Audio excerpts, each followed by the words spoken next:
M4 TV news కి స్వాగతం. నేటి ముఖ్యాంశాలు.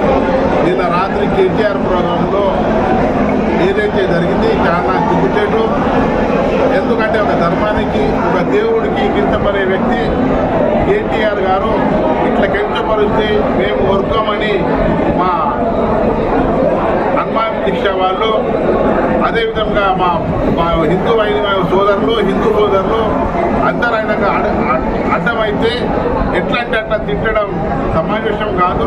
అయ్యా, నువ్వు ఒక హిందూ ధర్మానికి పుట్టిన వ్యక్తి, హిందూ ధర్మానికి కించి పెట్టిన రాముడు నువ్వు ఎట్లా కింద పెడతావు, నువ్వు దేవుడు పూజ చేయవా అని నేను సవాల్ చేస్తున్నాను.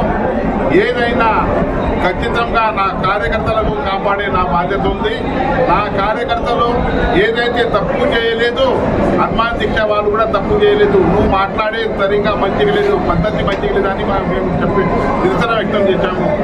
దానికోసం ఏదైతే కుట్ర చేస్తున్నారో మీరు కాంగ్రెస్ వాళ్ళు, బీజేపీ వాళ్ళు, ఖచ్చితంగా మేము న్యాయ పోరాటం చేస్తాం.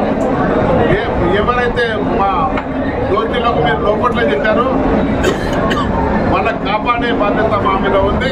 ఖచ్చితంగా వాళ్ళకి కాపాడుకుంటామని తెలియజేస్తున్నాను. మిత్రులారా, మేము ఎట్టి పరిస్థితి హిందూ ధర్మంలో పుట్టి హిందూ వాళ్ళకు కాపాడడం నా బాధ్యత అని మీకు అందరికీ తెలియజేస్తున్నాను. మంత్రి కేటీఆర్ గారు రామునిపై కొన్ని వ్యాఖ్యలు చేయడం మూలాన స్థానికంగా ఉన్నటువంటి హనుమాన్ దీక్ష పరులు, విహెచ్పి కార్యకర్తలు ఆ వ్యాఖ్యలకు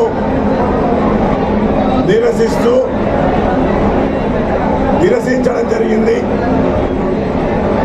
ఎందుకంటే ఈ ప్రజాస్వామ్య వ్యవస్థలో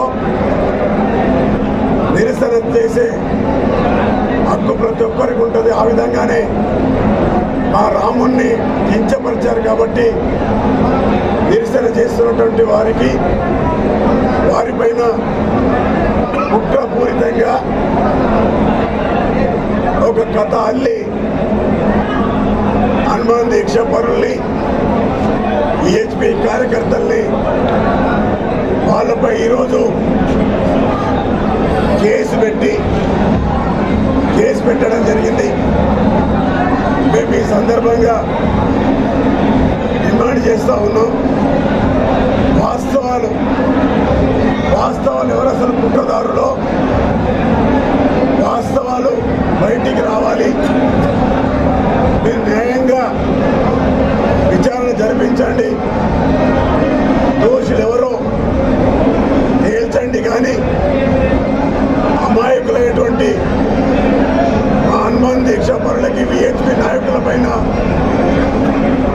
ఈరోజు అటు టీఆర్ఎస్ కావచ్చు, కాంగ్రెస్ పార్టీ కావచ్చు, లేకపోతే ఇంకా ఎవరైనా మధ్యలో వచ్చి కుట్రపూరితంగా దీన్ని రచించారని చెప్పేసి మాకు మాత్రం ప్రగాఢమైనటువంటి ఇది ఉంది.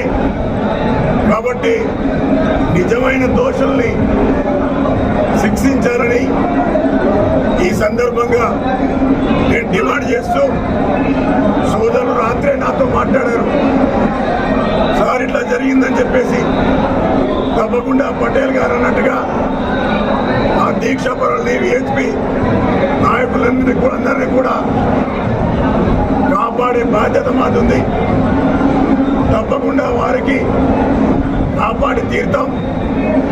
నిజమైన వారిని, ఎవరైతే దోషులు ఉంటారో వారిని మీరు చూడండి తప్ప అమాయకుల పైన ఈరోజు రాముని కించపరిస్తే నిరసన తెలిపే వారిపైన ప్రజాస్వామ్యంలో నిరసన హక్కు ఉన్నటువంటి